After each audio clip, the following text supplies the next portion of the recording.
Hi everyone, so tonight I'm actually organizing my drawer, which is under my bed. So this is my bed when it is pulled up. It's held by this this chain to keep it up. There's another one at the end of the bed, but this one is actually holding up pretty well. So I'm just using one chain to hold up the bed, and I'm now rearranging everything under here.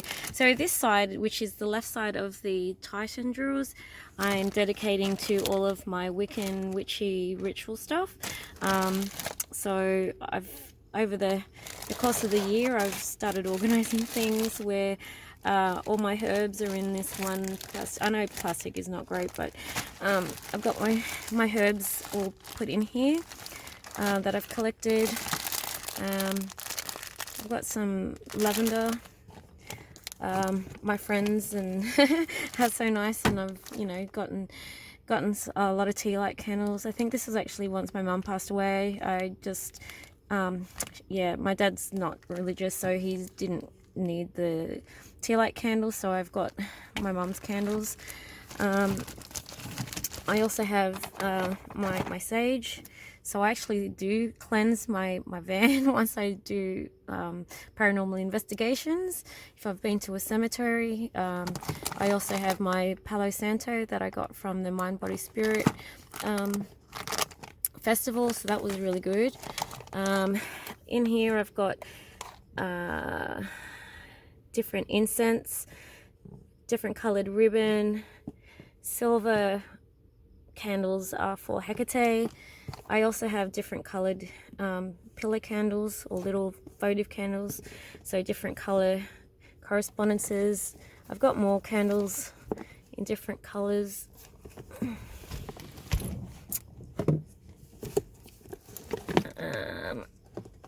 I have cinnamon, nutmeg,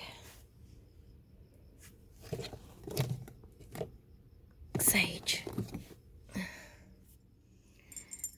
This is frankincense given to me by my friend. This is rose potpourri. This is charcoal to burn incense or the frankincense. I have my sound bowl. Oops, and it has charcoal in it, but yeah, sound bowl.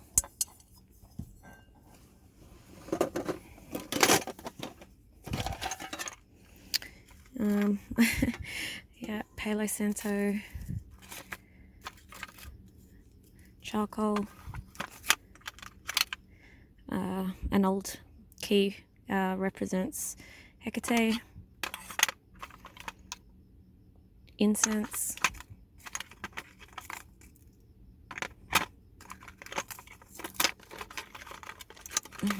I made this ceramics, Maiden Mother Crone.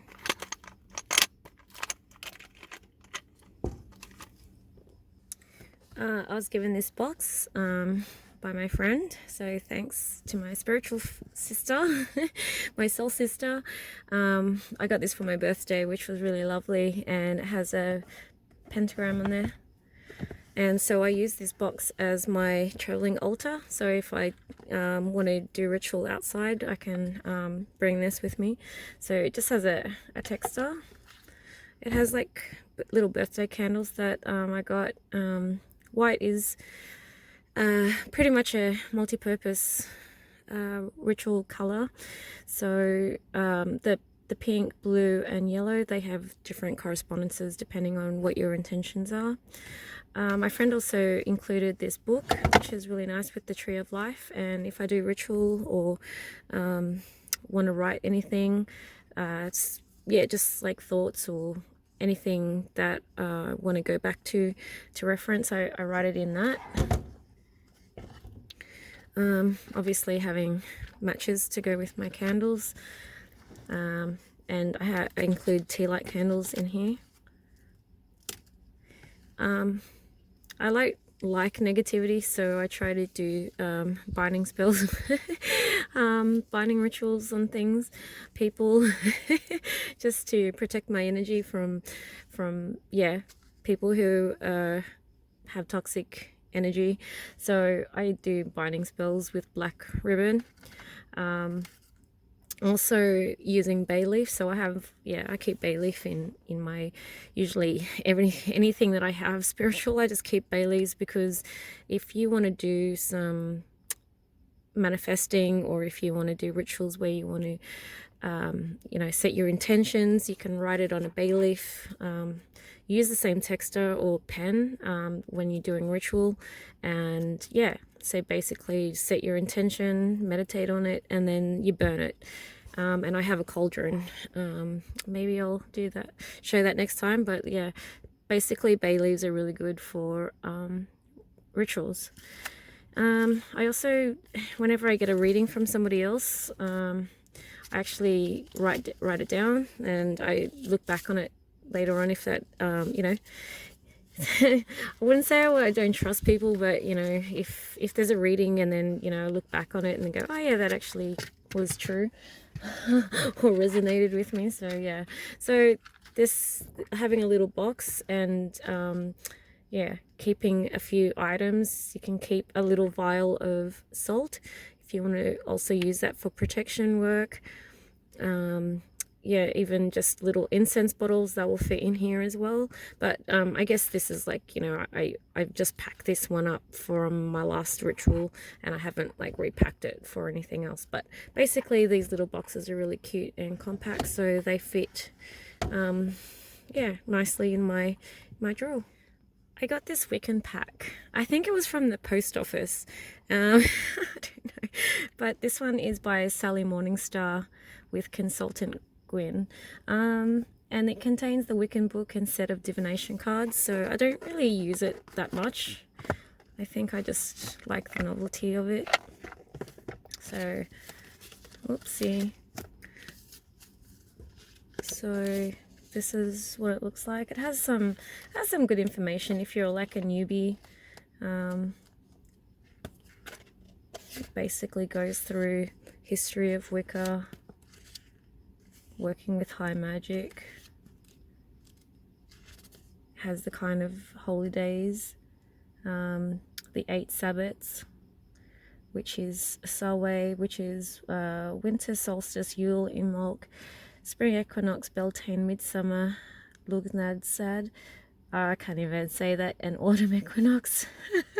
So yeah, but we have to remember too, we're in southern hemisphere, so it doesn't, you know, if you're in the northern hemisphere, the Wiccan wheel of the year is the opposite.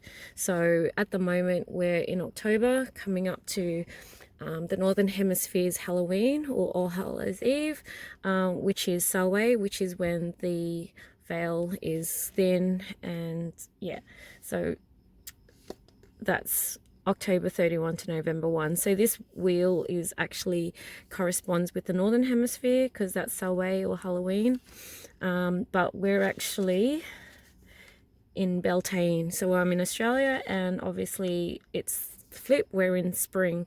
So I wouldn't celebrate Samhain at this time, because Samhain is when it's winter time, which is the time of the crone, where everything's, you know, dying, and yeah, so it gets cold, everything dies, and then in the spring everything comes back to life and everything like that. So it's, yeah, different. So this is why it's good to kind of just check in. A lot of people are different, so but I go with what makes sense to me, which is the seasons. So seasonally I will follow the southern hemisphere wheel of the year, and I am celebrating spring equinox and Beltane. So they have the divination cards, which I haven't used, which I probably should one day, and which really look really nice actually.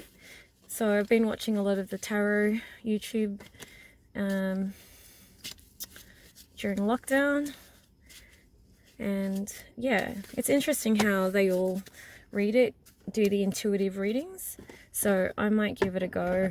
My tarot card reader, my tarot card reader actually told me that I should be doing them as well. My tarot teacher told me I should be doing them, so maybe I will take their advice. But this book, actually, I think this is another reason why, because I like the craft in it. And then I'm pretty sure, yeah, so this one has, yeah, the kind of the star spread, different spreads. But yeah, so magical crafts. I think that was another reason why I got it. So I wanted to see what kind of crafts they did. And it gives you also magical blends for your incense. You know, altar cloths. Not everyone uses altar cloths. I only just got one when I went to Mind, Body, Spirit, and it was from Peru.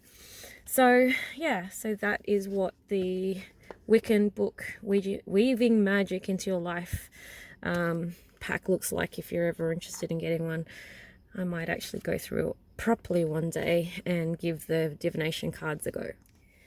There are going to be a lot of van lifers that are going to be sacrificing a lot in their life to not have weight, because weight in a van is going to cost you more in fuel, and you can only have a limit to what you can carry in your van.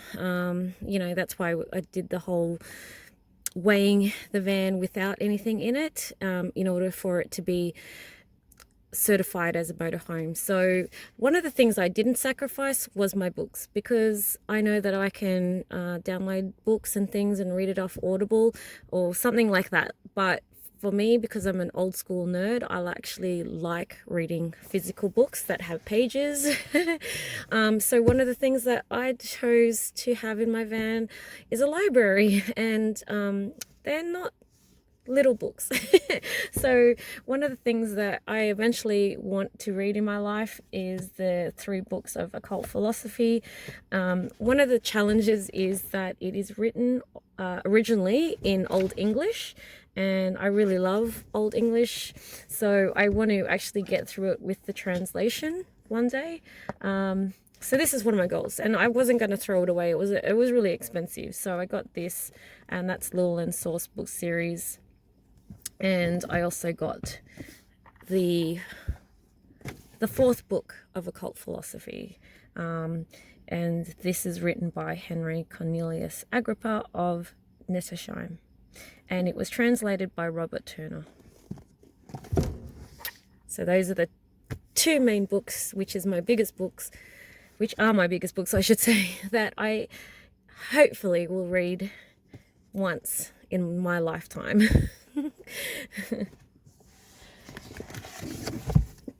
The other books series that I really wanted to keep was by Jane Meredith, whom I actually did the elemental magic workshop in the Blue Mountains, and I really have respect for Jane Meredith. I really like her books, and she actually did my hand fasting, which was really interesting because that didn't work out, but I really liked her. She's a high priestess, and she does a lot of books, and she also runs workshops. So a few of her books that I have, one is Rituals of Celebration, Honoring the Seasons of Life Through the Wheel of the Year. Circle of 8, Creating Magic for Your Place on Earth. Aphrodite's Magic, Celebrate and Heal Your Sexuality. And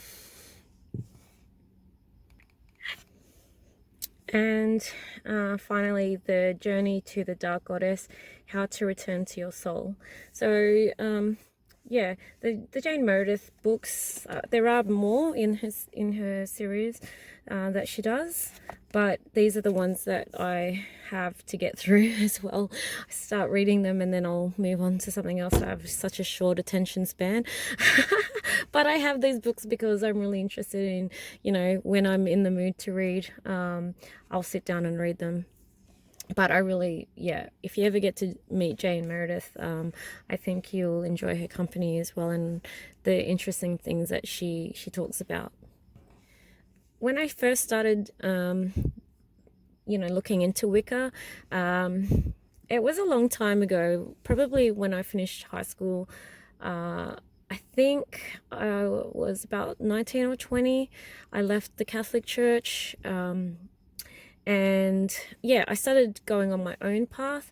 And one of the books that, as a solitary practitioner, I went to Scott Cunningham, and I literally go back to this book every single time. It's my go-to. You can see how worn this is. I've like read it over and over.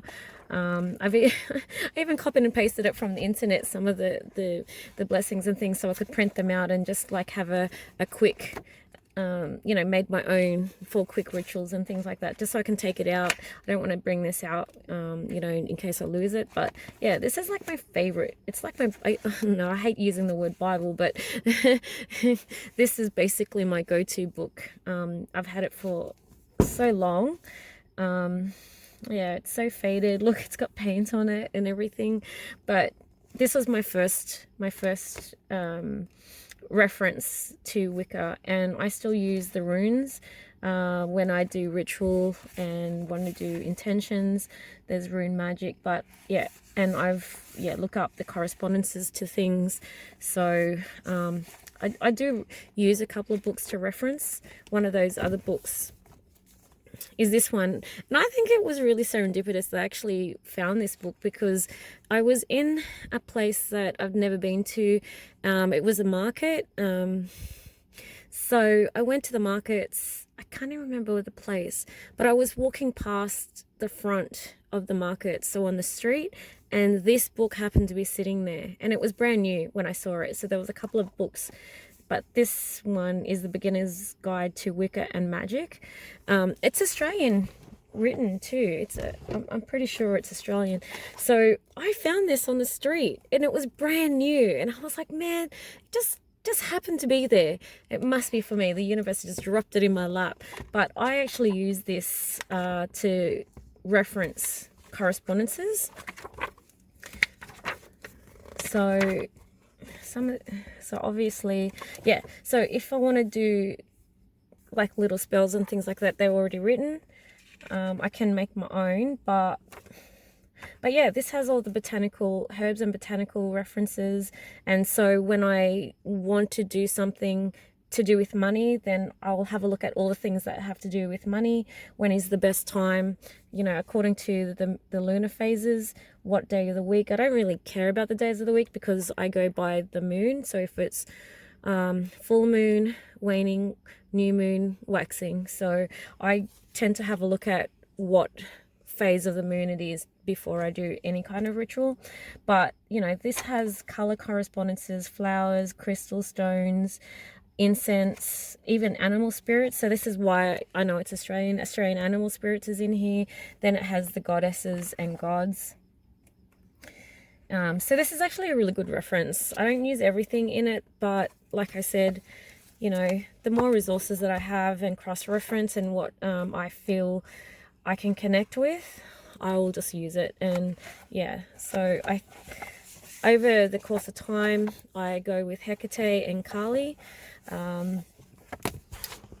So that's why, like, yeah, going through the different books, I just take really what resonates with me, what I feel comfortable with. I guess I can say that I'm a polytheist, because I do tend to draw myself towards different goddesses or gods, but mostly the feminine, divine feminine. And I guess the way to explain it too is like how the stories resonate with me, like, you know, what they represent. They're like metaphors. So it's a different way of looking at it, I think. You know, you know, people might go, oh, you're like, you know, Hindu, you have to commit to the Hinduism. Like, no, they have different goddesses and gods everywhere. So for me, Wicca is nature-based religion, and I have token gods and goddesses that I will petition for certain rituals, and it suits me and it works. So each to their own, I think, and that's the beauty of being a solitary practitioner of Wicca or any kind of spirituality, because I go with what is comfortable and what works with me. Yeah, so Scott Cunningham, thank you. This is a great book.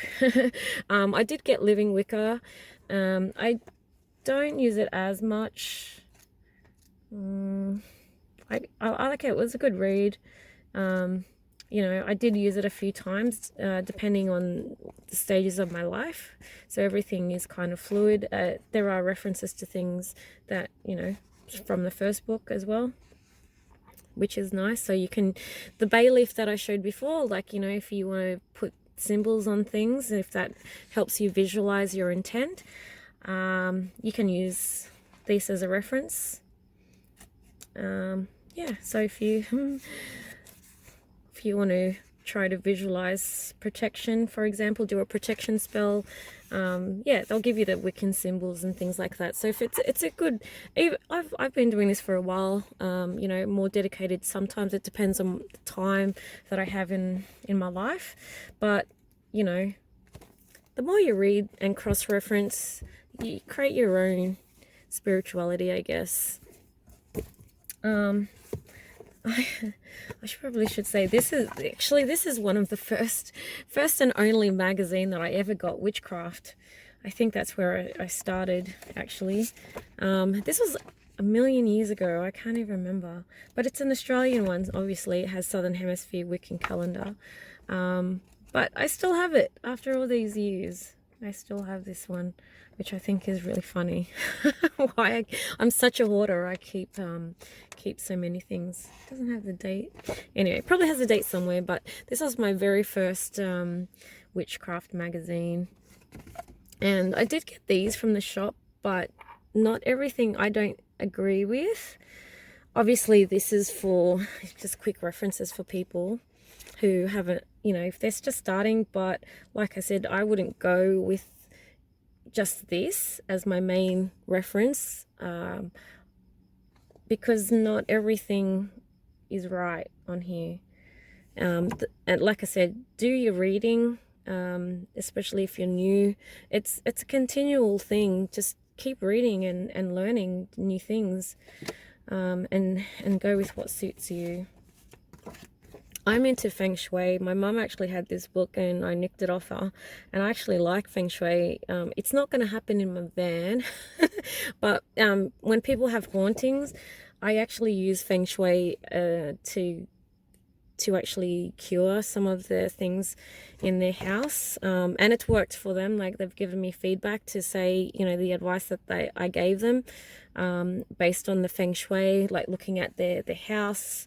Even my own houses that have been haunted, so I've had to move things around or cure the what was going on in the house with crystals, where to put your plants, for example, covering mirrors. Mirrors are like portals, using metal chimes and bells, and you know, I didn't ever use the fish, but yeah, things that you can within your control. You can use Feng Shui to actually cure some of your things, especially when it comes to hauntings.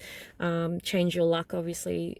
Chinese, where it originated, in China, they use Feng Shui a lot, especially they want everything to be prosperous and, you know, protection, using a bagua, for example.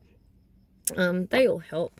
So, but yeah, I have used Feng Shui to give advice to people who have had haunted houses, and it actually worked, which is good. It's good to know. That's something that I do know about. I've had haunted houses for a long time, so I've had to learn how to exercise my own houses. Yeah. Another book that I got when I first started was this White Magic for Health, Wealth, Wisdom and Love by Carol Daniels. I don't believe in white or black magic. I think that because, like I said, there are color correspondences to different things. It's about intention when it comes to magic. So if you are intent on doing harm to others, that isn't a color. It's your intent. If you want to, you know, heal and you want to do good, you want to raise your vibration and manifest money, good things for yourself in your life, a new job, for example, you can do that. It's not white magic, it's your intent. and what you put into your ritual, that is going to make your, it's going to be successful. So the more that you meditate on and focus on your intent, that's not going to be a color, it's going to be what you visualize, and that's the most important thing, is your visualization.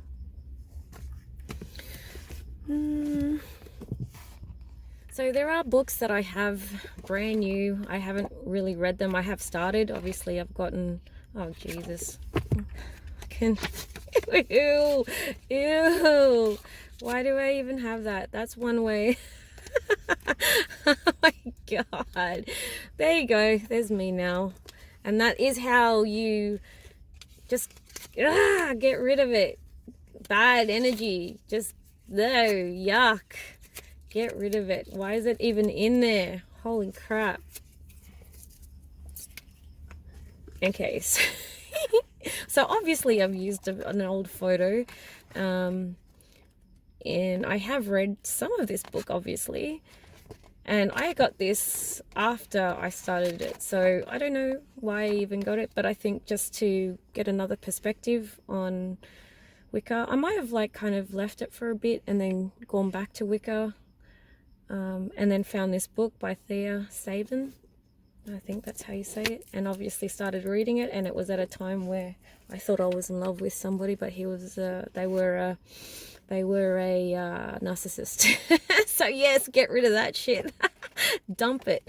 Yeah, so this I'm going to just show you some books that I have that I haven't really used or read fully. So the Wicca for Beginners, this was given to me, which is Natural Witchcraft, the Timeless Arts of Crafts and the Country Witch by Marion Green. Fiona Horn, A Personal Journey, so Witch. I haven't actually read this, so this is back in the 90s, obviously with her fashion. She's wearing a Cheongsam. But anyway, yeah, if you're familiar with Australian witches, so she is one of the famous ones. I haven't read this book fully. I find it hard sometimes to read by some bibliographies. But not a bibliography, a biography. But yes, this book is by Fiona Horn, which is a famous Australian witch, and I haven't read it yet, but I will in time. And this one, I actually bought this book, the complete book of Incense, Oils and Brews. Wow, Scott Cunningham again. This is why I need to clean out my stuff very often. Not often, but every now and then, I should say. So, wow, I didn't even know this was here. Good thing that I'm clearing things out and having a look. But I'm definitely keeping that one because I really want to do this. Wow. Oh, I can make ritual soaps. There you go. Yeah, that's a good reference book. This book was actually given to me. This was Crone's book of Charms and Spells. So this was one of my friend's books. And this is by Valerie Worth. And I think I borrowed it, and then eventually I asked if I could have it. And she wasn't actually practicing anymore, or maybe it was just an interest, and then yeah. But this one I found really interesting. This one actually is really good. It's more of the old school traditional Crone's book with charms, and it has about the different herbs and plants that you can use. But one of the interesting things, where is it? Let me just have it. So I actually have used these things to make, like, obviously I made a coin, or you know, just something out of clay. So I have used these in the past. Yeah, but things like this, to defy death by the power of life, man, these things are so interesting.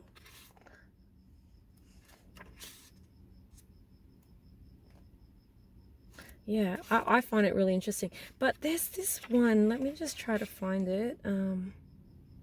There's a charm to invoke the powers of the earth, a charm to win a moon's aid for a secret purpose,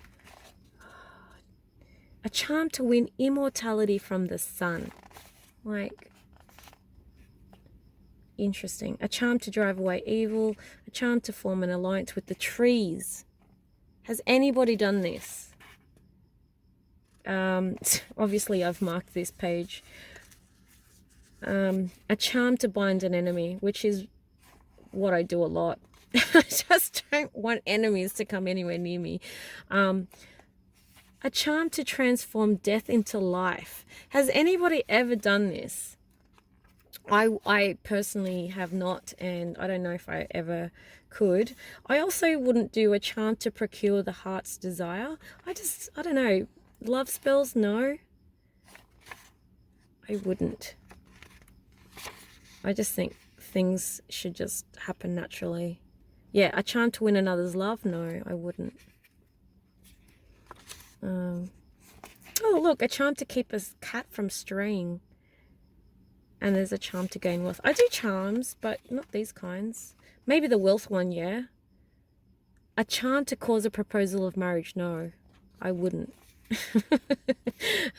You could try this one, a charm for eternal youth. A charm to turn back the spirits of the dead. Maybe I need that one when I go to the cemetery and do paranormal investigations. But there is a spell in here that I think... Oh, I thought it was pretty hectic, actually. I'm just trying to find it. I don't know. What's this? These are ceremonies. Sorry, just let me... So you can even make a charm to summon the dead. That's what that looks like. Upon one face, a half circle set horizontally from which rises a triangle, upon which lies the crescent moon on its back, throwing forth 3 flames. Upon the reverse, these words, Arali, Sila, and Ziga. Would you summon the dead? I don't know. That one just could be not very good. Not a very good decision, I don't think. I mean, you can try, but we've seen those movies where they turn out to be zombies and not who you think they are. Anyway, this is a great book, and obviously I am not going to throw it out anytime soon. So thanks for that. One of the things I do a lot are puppets. I actually like them. A lot of people think that, you know, puppets or voodoo dolls and things like that are all bad. They are not. They are not, because you can use puppets for healing, and you can do it, make them of yourself. I usually make cloth puppets. I have used it to bind people who would do harm. But this I printed off, obviously, from the internet. What to do with them. So you can make cloth puppets, you can make them out of paper, root or wood, clay, you can use Mr. Potato Head. You consecrate the puppet, you care for it, it's instructions on how to care for it, disposing of the puppets, and yeah, there's also ethics of puppet magic. But I quite like them, and people who are particularly bad get a puppet, and I put them in a coffin as a representation of burying them into my past and never to be thought of again. They are kind of, you know, that's just a way of saying you're dead to me and I'm moving on. One of the things that I did find on my travels was this book. It's called Magical Self-Defense, and it's a quantum approach to warding, and this is by Kuhulain. And at the time that I got it, I really needed to work on oh, what do you call it? I wanted to protect myself, from psychic attacks, because I'm empathetic, or have empathy, and I'm generally open to other people's energies, and yeah, obviously I can be quite emotional, so that means that I am quite vulnerable sometimes and can be susceptible to being to have psychic attacks on me. So yeah, so this was really interesting to read, because I've done martial arts in the past, which is a screamer, and the guy that wrote this actually talks about it from a perspective of physical self-defense. And I thought that was really interesting, because he does actually mention a screamer in this book. So if you do need to do shielding, which is what I really need to practice, this book is a really interesting read, Magical Self-Defense. If you can pronounce his name, awesome. That's what he looks like, which is probably the first time I ever really looked at that. But interesting read. This book I really love. This one I found in Tasmania in a really lovely pagan new age little shop, and it was really good. And since then I have read this book quite a number of times. You can see that I have. This is by Pagan Portals, Hecate, a devotional, and it's by Vivian Ross. And I really love this book because it is the first book on Hecate that I found. I read it back to front quite easily, quite quickly, and I go back to it whenever I petition her sometimes.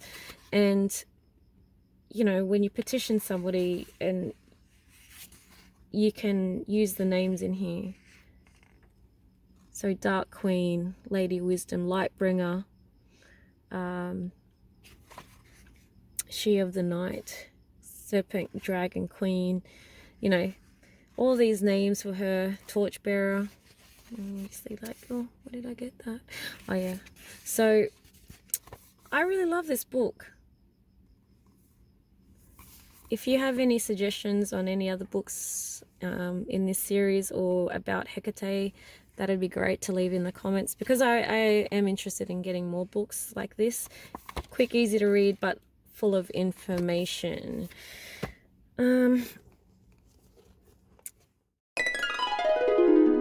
Isis Astarte Diana, Hecate Amita Kali, Inanna. Isis Astarte Diana, Hecate Amita Kali, Inanna. Isis Astarte Diana, Hecate Amita Kali, Inanna. Isis Astarte Diana.